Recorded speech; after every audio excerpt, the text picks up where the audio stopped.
आप सभी को जय मसीह की।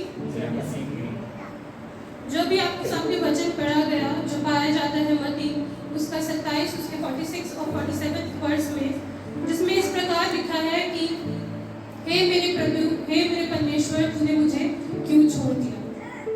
जब हम ये वचन सुनते हैं, जब हम सोचते हैं इसके बारे में, तो हमारे मन में एक क्वेश्चन आता है कि परमेश्वर की योजना के अनुसार प्रभु यीशु मसीह इस जगत में आए थे, परंतु उनको क्यों छोड़ दिया गया। वो ऐसा क्यों बोल रहे हैं कि हे मेरे परमेश्वर, तूने मुझे क्यों छोड़ दिया। आइए वचन में जाने से पहले हम अपनी आंखों को बंद करें और दुआ में चलें। धन्यवाद धन्यवाद धन्यवाद पिता परमेश्वर, आपका धन्यवाद करते हैं कि आपने आज का दिन हम सब पे प्रकट किया, ये आपके भवन में आने का मौका दिया, इसलिए धन्यवाद करते हैं। प्रार्थना करते हैं परमेश्वर पिता, जो भी वचन आपके द्वारा दिया जाता है परमेश्वर पिता, सबको समझने की बुद्धि अकल समझ को परमेश्वर मनों को नर्म कीजिए, ताकि आपका वचन उनके जीवन में घर करे। प्रार्थना करते हैं जितने भी वक्ता है परमेश्वर, सबको आपके हाथों में सौंपते हैं। पूरी प्रार्थना को सब चीज़ों को, हर एक व्यक्ति को यहाँ पे जो भी मौजूद है, जहाँ पे भी प्रार्थनाएं सभाएं होती हैं, सबको आपके हाथों में सौंपते हैं। ये माइक छोड़ सुना आपके प्यारे बेटे विष्णु से जो हम यहाँ वचन पढ़ते हैं, एली लम्मा शपक्तिनी, ये कौन सी भाषा में लिखा है, कोई बता सकता है? कौन सी? अरामिक। जो भाषा जो यीशु मसीह बोला करते थे उस समय में, वो भाषा थी अरामिक, जो मिडिल ईस्ट में यूज होती थी। उसी भाषा में परमेश्वर यीशु मसीह ने बोला कि हे मेरे परमेश्वर, तूने मुझे क्यों छोड़ दिया। इससे पहले जो 3 वचन हमने अभी देखे, पहला, दूसरा, तीसरा कलमा, तो इन तीनों कलमों में और जो इसके बाद के कलमे, हमें 2 बहुत बड़े अंतर मिलते हैं। हम इन 7 कलमों को 2 भागों में बांट सकते हैं। किस तरीके से? पहले के 3 कलमे जो हैं, प्रभु यीशु मसीह दूसरों के प्रति अपनी चिंता, अपनी फिक्र, अपनी रिस्पॉन्सिबिलिटी को प्रकट कर रहे हैं, और बाकी चौथे से लेकर 7वें कलमे में वो अपने और स्वयं के बारे में बता रहे हैं। जहाँ हम देखते हैं पहले कलमे में वो क्या कहते हैं कि दूसरों को, जिन्होंने उनके अपराधियों को क्षमा कर। दूसरे कलमे में कहते हैं कि जो मेरा जो कुकर्मी ने उसको बोला था कि आज तू मेरे साथ, कुकर्मी से प्रभु यीशु मसीह ने बोला था कि आज तू मेरे साथ स्वर्ग लोक में होगा। तीसरे में वो अपनी रिस्पॉन्सिबिलिटीज जो उनकी माता के प्रति उनकी थी, उसको पूरा करके कहते हैं कि हे नारी, देख ये तेरा पुत्र, और अपने चेहरे से कहते हैं कि ये तेरी माता। तो इसमें देखते हैं तीनों वचनों में प्रभु यीशु मसीह अपने से पहले दूसरों को रख रहे हैं, यू बिफोर मी, मतलब पहले आप फिर मैं। परंतु परमेश्वर का ये स्वभाव जो पवित्र आत्मा के द्वारा प्रभु यीशु मसीह के पास था, हमें से कितनों के जीवनों में आज मिलता है कि हम अपने आप को पहले रखें, परंतु दूसरों को रखें। ऐसा बहुत मुश्किल से होता है कि हम कभी कहें कि यू बिफोर मी, पहले आप फिर मैं। हम आज के जीवनों में देखते हैं कि हम अपने व्यक्तिगत जीवन में इतना व्यस्त हो जाते हैं, इतनी चीजों में अपने उलझे हुए रहते हैं कि हम कभी भी दूसरों की बातों को, दूसरों के विचारों को, दूसरों के क्या उनके मन के भावों को कभी इम्पोर्टेंस नहीं देते। हम ये सोचते हैं जो हमारे विचार है, जो हम बोल रहे हैं, जो हमारी बातें हैं, वो प्रथम है, वो मेन प्रायोरिटी है, उनके अलावा किसी और की बातें कोई मूल्य नहीं रखती। परंतु यहाँ हम प्रभु यीशु मसीह का स्वभाव देखते हैं कि वो क्या कहते हैं कि पहले दूसरों के बारे में सोचते हैं, दूसरों की बातों, उनकी चिंता, अपनी रिस्पॉन्सिबिलिटीज को पूरा करते हैं, फिर वो चौथे कलमे से अपने और अपने प्रभु से, अपने परमेश्वर से अपने रिलेशनशिप को दर्शाते हैं। चौथे वचन में यहाँ पे लिखा है कि हे मेरे परमेश्वर, तूने मुझे क्यों छोड़ दिया। बहुत ही एक अलग सी और अचंभे वाली बात है। जब हम वचन को पढ़ते हैं, ये बहुत आश्चर्यचकित एक वचन जो प्रभु यीशु मसीह के द्वारा हमें दिखता है कि यहाँ पे वो इतने ही कमजोर हो चुके हैं, इतने टूट चुके हैं कि वो ये बोलते हैं कि हे मेरे परमेश्वर, तूने मुझे क्यों छोड़ दिया। इससे पहले जो मैंने आपको प्रभु यीशु मसीह का स्वभाव बताया कि वो किस तरीके से अपने से पहले दूसरों को रखते हैं, परंतु हमारे जीवनों में ये स्वभाव कहीं ना कहीं अब जाकर के कहीं गायब हो चुका है, हमसे छूट चुका है। परंतु परमेश्वर हमसे वचन के द्वारा एक चीज बोलता है जो मैं पत्रस 1 उसका 15 और 16 पद।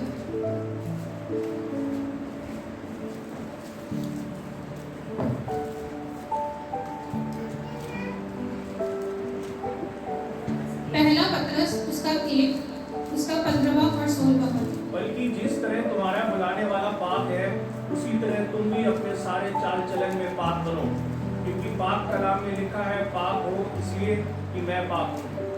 लिखा है कि तुम्हारे बुलाने वाला पवित्र है, वैसे ही तुम भी अपने सारे चाल चलन से पवित्र बनो। यहाँ पे लिखा है बुलाने वाला, हमारा बुलाने वाला कौन है? परमेश्वर। जिस तरीके से परमेश्वर है वैसे ही हम भी पवित्र बने। प्रभु यीशु मसीह ने, परमेश्वर ने प्रभु यीशु मसीह को लिखा है प्रेरितों के काम में कि अपने स्वरूप में बनाया था, अपने स्वरूप में उसको रचा था। जैसा वो पवित्र है वैसे ही हम भी पवित्र बने। अब ये पवित्र हम कैसे बनेंगे? कुछ स्वभाव होंगे, कुछ गुण होंगे, कुछ क्वालिटीज होंगी जिसके वजह से हम ये पवित्र बनेंगे। हमने पढ़ा होगा गलातियों उसके 5वें अध्याय उसके 22वें पद से, जहाँ पे लिखे हैं आत्मा के काम और शरीर के काम, दोनों काम लिखे हैं। परंतु हमें पवित्र बनना है तो हमें किन कार्यों को इस्तेमाल करना है, किन गुणों को अपने अंदर लाना है, किन भावों को अपने अंदर लाना है, जो है आत्मा के काम।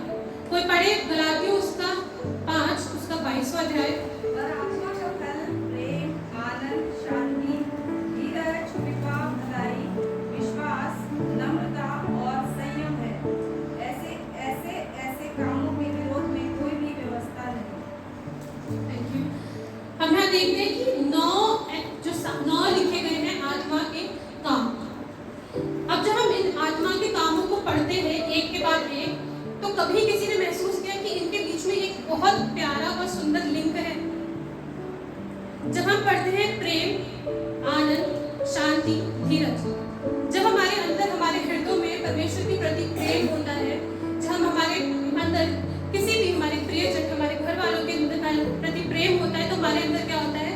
आनंद, खुशी होती है हमारे अंदर। जब हमारे अंदर खुशी होती है तो हम क्या होता है, हमारे अंदर शांति होती है।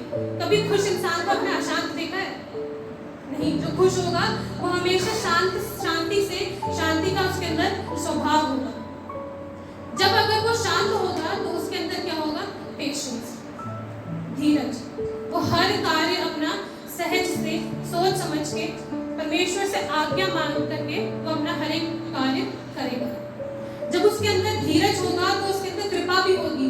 कृपा दूसरों के लिए कृपा, अपना काम जब वो सोच समझ करके करेगा तो दूसरों की भलाई, उनके अच्छे और उनकी प्रगति के लिए ही करेगा।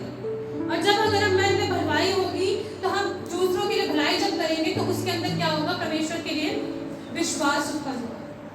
सिर्फ उसी का नहीं परंतु हमारा भी विश्वास परमेश्वर पे बढ़ेगा कि हाँ, परमेश्वर ने उसके साथ रहा, हमने हमारे थ्रू, उसने परमेश्वर के थ्रू, हमारे थ्रू परमेश्वर ने उससे बातचीत करी, उसकी सहायता करी। जब हमारे अंदर विश्वास होगा तभी हमारे अंदर नम्रता होगी और उस व्यक्ति के अंदर भी नम्रता होगी जो हमारे संपर्क में आता है। और नम्रता से ही हमारे अंदर संयम आएगा, जो है सेल्फ कंट्रोल। जब हमारे अंदर सेल्फ कंट्रोल आएगा तभी हम परमेश्वर से अपने प्रेम को प्रदर्शित कर सकते हैं। तो आओ, ये पूरा एक सर्किल है। जब हम अपने अंदर आत्मा के काम को बोलते हैं कि हमारे अंदर ये आत्मा के कार्य है, ये काम है, हम पवित्र हैं, परमेश्वर के स्वरूप में है, तो हमारे अंदर ये सारे आत्मा के कार्य होने चाहिए। हम वचन की तरफ आते हैं। जो मेरा आज का कलमा है, ये तो मैंने एक थोड़ा सा प्रीफेस दिया था कि जो यहाँ पे परमेश्वर प्रभु यीशु मसीह बोलते हैं, हे मेरे पिता, तूने मुझे क्यों छोड़ दिया? परमेश्वर ने, जब हम पुराने नियम से लेके अभी नए नियम तक पढ़ते हैं, तो हर एक जगह जितने लोगों ने उनसे विनती प्रार्थना करी, उन्होंने उनका साथ दिया। हम देखते हैं अब्राहम को, जब उसने प्रार्थना करी थी तो परमेश्वर उसके साथ था, साक्षात रूप में आकर के दर्शन देकर के अब्राहम से बात करता। फिर हम आगे देखते हैं तो न्यायों की पुस्तक में हम देखते हैं शिमशोन, जिसको हम सब जानते हैं, सैमसन, उसने परमेश्वर से बल मांगा, परमेश्वर ने उसको बल दिया, सहायता करी, फलिश्तियों को हराया। उसके बाद हम देखते हैं दानियल नबी की पुस्तक में कि दानियल को किस तरीके से डेविड को सिंह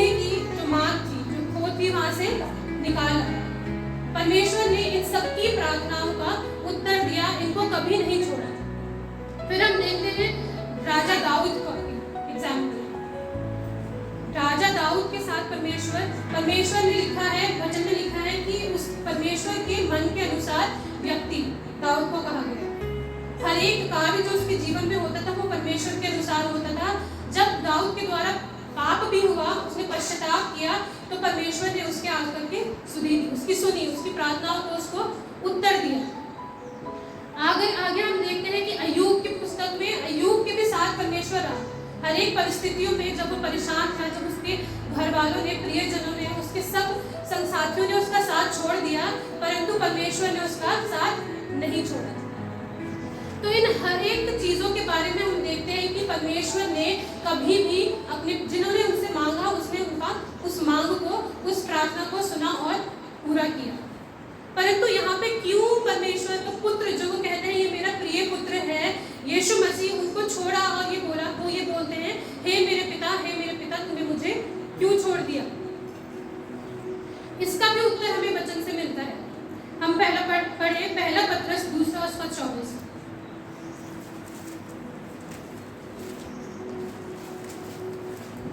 वो आप हमारे गुनाहों को अपने बदन पर लिए हुए सलीब पर चढ़ गया, ताकि हम गुनाहों के एतबार से जिए और उसी के मार खाने से तुमने शिफा पाई। क्या है? वो हमारे पापों को अपनी देह पे लिए हुए क्रूस पर चढ़ गया। पाप, जहाँ पे पवित्रता होती है वहाँ पे पाप नहीं होता, जहाँ पे पाप होता है वहाँ पे पवित्रता नहीं होती। दोनों एक दूसरे के कॉन्ट्राडिक्टरी है। उसी प्रकार से यहाँ पे लिखा है, जब उसने अपनी देह पे हमारे पापों को ले लिया, ताकि हम पापों के लिए मर कर धार्मिकता के लिए जीवन बिताए। मतलब हमारे पाप, जो भी हमारे पाप थे, वो किसने ले लिए? प्रभु यीशु मसीह ने, ताकि हम पवित्र ठहरे और वो हमारे पापों के बदले क्रूस पे चढ़ाया जाए। आगे हम पढ़ते हैं रोमियो 6:23। हम क्यों देखते हैं कि परमेश्वर ने ऐसा क्यों किया कि उनको क्रूस पे चढ़ाया गया, उनको मृत्यु हुई? क्योंकि परमेश्वर तो कुछ भी कर सकते थे, उन सारी पावर उनके पास थी, वो तो अपने बेटे को, यीशु मसीह को बचा सकते थे, परंतु क्यों उनको क्रूस पे चढ़ाया गया? इसका उत्तर भी हमें वचन से मिलता है, जो है रोमियो 6:24 में। क्योंकि पाप की मजदूरी तो मृत्यु है, परंतु परमेश्वर का वरदान हमारे प्रभु मसीह यीशु में अनंत जीवन है। क्योंकि पाप की मजदूरी क्या है? मृत्यु। हमारे पाप किसने लिए? प्रभु यीशु मसीह ने। हम विश्वास करते हैं कि हर एक वचन जो इस बाइबल में एक शब्द लिखा है वो सच्चा है, पूरा है। करते हैं या नहीं करते? करते हैं।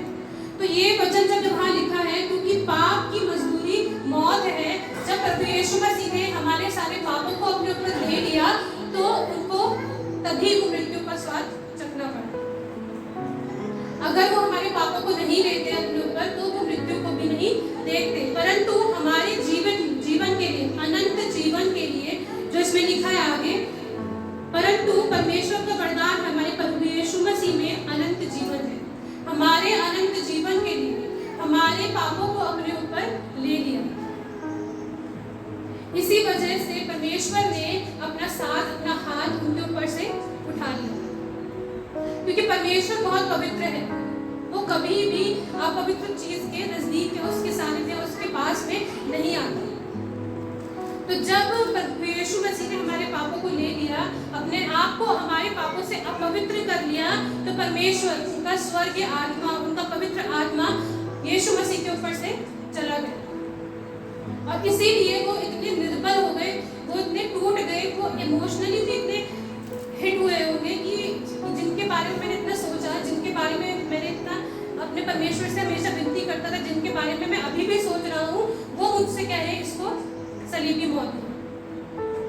वो इतने टूट चुके थे, वो अपनी जब संसार में आए थे तो एक दुनियावी रूप से, एक व्यक्ति के रूप में आए।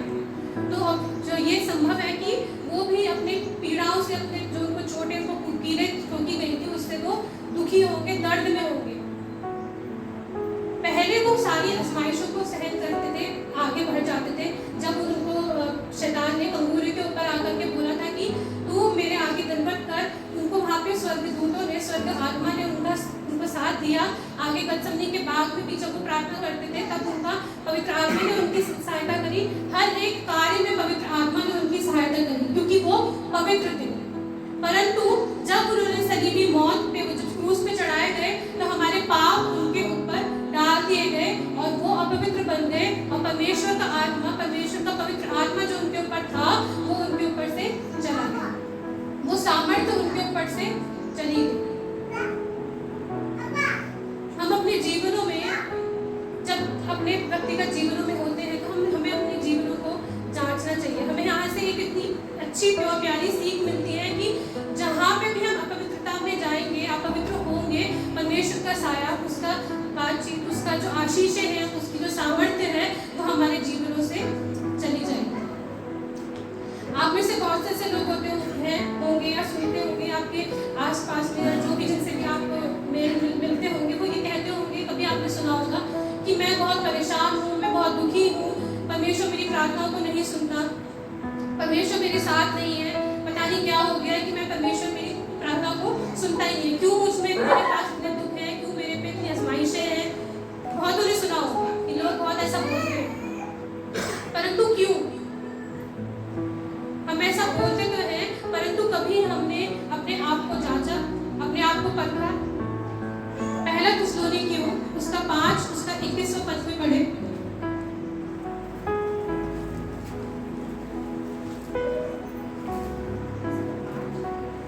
5 उसका 21 और 22 में। सब बातों को परखो, जो अच्छी है उसे पकड़े रहो, सब प्रकार की बुराई से बचे रहो। सब बातों को परखो। किसको परखना है? हमें।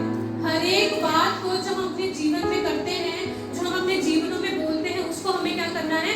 परखना है, जांचना है। आगे क्या लिखा है? जो अच्छी है उन्हें पकड़े रहो। हम किन कौन सी बातों को पकड़े रखें? हम दुख को, हम दूसरों के प्रति चुगली करना, हम दूसरों के प्रति गंदी बातें बोलना, दूसरों को श्राप देना, दूसरों की निंदा करना, इन सब बातों को अपने जीवनों में पकड़े रहते हैं, क्योंकि यही हमारे लिए इम्पोर्टेंट है, हमें सोचते हैं। परंतु नहीं, क्या लिखा है यहाँ पे? सब बातों को परखो और जो अच्छी है उन्हें पकड़े रहो। हमें अपने जीवनों में कौन सी अच्छी बातें पकड़नी है? जो मैंने आपको शुरू में बताई थी, जो क्या है? आत्मा के फल। वही सारी जो अच्छी बातें हैं हमारे जीवनों में पाई जानी चाहिए। और कैसे पाई जाएंगी? जब हम नर्म होंगे, दीन होंगे, परमेश्वर के प्रति हमारा प्रेम होगा। जब प्रेम होगा तो अपने आप वो जो पूरी साइकिल है 9 आत्मा के कामों की, वो पूरी होने लगेगी। जब हम अपने आप को परमेश्वर को सौंप देंगे तो हमारे जीवनों में अनंत आशीषें आएंगी। जब मैंने एक बार पहले वचन दिया था, तो मैंने ये बोला था कि हम जो प्रार्थनाएं करते हैं, हम विनतियां करते हैं, वो क्यों नहीं सुनी जाती है? क्यों परमेश्वर हमारी आराधना, हमारी प्रार्थना, हमारी विनती जो हम बार-बार निवेदन उससे करते हैं, उसको क्यों नहीं सुनता? उसके बहुत से रीजंस होते हैं। या तो उसका निश्चित समय नहीं है, या तो हमारे में कोई कमी घटी पाई जाती है जो परमेश्वर हमारे प्रति सुधारना चाहता है। कभी ये होता है कि परमेश्वर हमारे जीवनों के द्वारा एक गवाही बनाना चाहता है, तो उसका कभी होता है कि परमेश्वर हमें परीक्षाओं में डालता है। तो अनेक चीजें होती हैं जिसके द्वारा हमारी प्रार्थनाएं नहीं सुनी जाती। परंतु हमें अपने जीवनों से ये बोलना चाहिए, ये घोषणा करनी चाहिए, ये ऐलान करना चाहिए कि परमेश्वर, जो भी मैं तेरे नाम से मांगूंगा, मेरे जीवन में पूरा होगा, मेरा जीवन पवित्र होगा और आपकी सहभागिता मेरे मध्य में, मेरे जीवन के मध्य में होगी। हम ये बोल सकते हैं अपने जीवनों से या नहीं बोल सकते? बोल सकते हैं। क्या बोलेंगे? हे मेरे परमेश्वर, तू मेरे साथ है। हम ये नहीं बोलेंगे परमेश्वर तू मेरे साथ नहीं है, परंतु हम ये बोलेंगे कि हे मेरे परमेश्वर तू मेरे साथ है। हम अपने जीवनों को परखेंगे, हम अपने जीवनों को बदलेंगे, हम अपने जीवनों में जो आत्मा के काम है उनको लाएंगे और परमेश्वर तू मेरे साथ होगा। हमें अपने मुखों को खोलना चाहिए परमेश्वर के, उसकी महिमा, उसकी बड़ाई, उसको धन्यवाद की, क्योंकि जो धन्यवाद की भेंट होती है वो परमेश्वर को सबसे प्रिय है। जो हमारा जीवन है परमेश्वर के लिए, परमेश्वर क्या चाहता है हमारे जीवनों से? धन दौलत ये चाहता है? नहीं, हमारे जीवनों से परमेश्वर हमारा धन्यवाद, हमारी स्तुति, हमारी आराधना, हमारे शब्दों का बोलना ये चाहता है। जब हम गीत गाते हैं परमेश्वर के, आप सामने कल पास्टर ने बताया था कि दाऊद किस तरीके से परमेश्वर के सम्मुख आता था, भूल जाता था कि वो कहाँ है, किस रूप में है, अस्त व्यस्त हो रखा है, परंतु वो परमेश्वर की आराधना करता था। तो जब हम इस भवन में आते हैं तो हम क्यों अपने मुंह को बंद रखते हैं, क्यों अपने हाथों को फोल्ड करे रहते हैं और सिर्फ सुनते हैं? हम जब आ रहे हैं परमेश्वर के सानिध्य में, हम उसकी उपस्थिति में, तो हमें क्या होना चाहिए? खुशी होनी चाहिए। जब हमारे अंदर परमेश्वर के लिए प्रेम होगा, तभी हमारे लिए उसके सानिध्य आने में, उसके निकट आने पे आनंद होगा। तो मेरी आप सबसे विनती है, सिर्फ आप सबसे नहीं, अपने जीवन में भी मैं ये चाहती हूँ कि मेरे अंदर भी परमेश्वर के उन गुणों को मैं ला सकूं और ये कह सकूं कि परमेश्वर तू मेरे साथ है। जहाँ अपने मुखों को खोले तो ये बोले, परमेश्वर तू मेरे साथ है, मेरी सारी परेशानियां, मेरे सारे दुख, मेरी सारी कष्ट, मेरी सारी जो समस्याएं हैं, वो सारी आपके द्वारा पूरी होगी। ये हम सबका विश्वास है, कितना का विश्वास है? आमीन। धन्यवाद प्रभु यीशु मसीह कि हम सबका विश्वास है कि जो भी हम कहते हैं, परमेश्वर के नाम से मांगते हैं, वो सब चीजें पूरी होंगी। हम कभी ये ना करें कि हमारे जीवनों में दुख है, परेशानी है, तकलीफ है। क्यों? क्योंकि हमारा जो हमारा परमेश्वर है सबसे ऊपर है। उसने हमें जगत में लाया है, तो हमारी सारी चिंताओं को, हमारी सारी फिक्रों को, हमारी सारी परेशानियों को वो अपने ऊपर डाल देगा। एक वचन लिखा है कि अपना सारा बोझ मुझ पर डाल दो, हर प्रकार का बोझ मुझ पर डाल दो। तो हमारे अपनी सारी जो चिंता है, फिक्र, जो भी हम प्रार्थना करते हैं, हमें विश्वास करना चाहिए कि परमेश्वर हमारी प्रार्थनाओं को, हमारी विनती को, हमारी स्तुति को, हमारी जो भी हम निवेदन है उसको सुनेगा और जल्द ही पूरा करेगा। तो आज मैं चाहती हूँ हम सब हाथ उठा करके बोले कि हे मेरे परमेश्वर, हे मेरे परमेश्वर, तू सर्वदा मेरे साथ रहेगा। एनर्जी खत्म हो गई लगता है। फिर से बोले जोर से, हे मेरे परमेश्वर, हे मेरे परमेश्वर, तू सर्वदा मेरे साथ रहेगा। आइए हम अपने आंखों को बंद करें, एक छोटा सा कोरस गाएंगे। जो सब जिनको आता है वो मेरे साथ गाएंगे। आंखों को बंद करें, उसके बाद हम प्रार्थना में जाएंगे।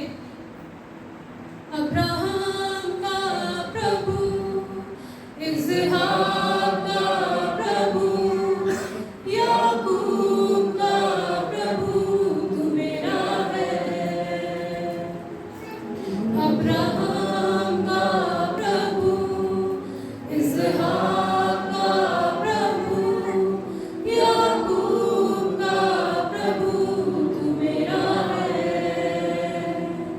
तू कभी ना छोड़ेगा, तू कभी ना ठुकराएगा, तू मेरा है,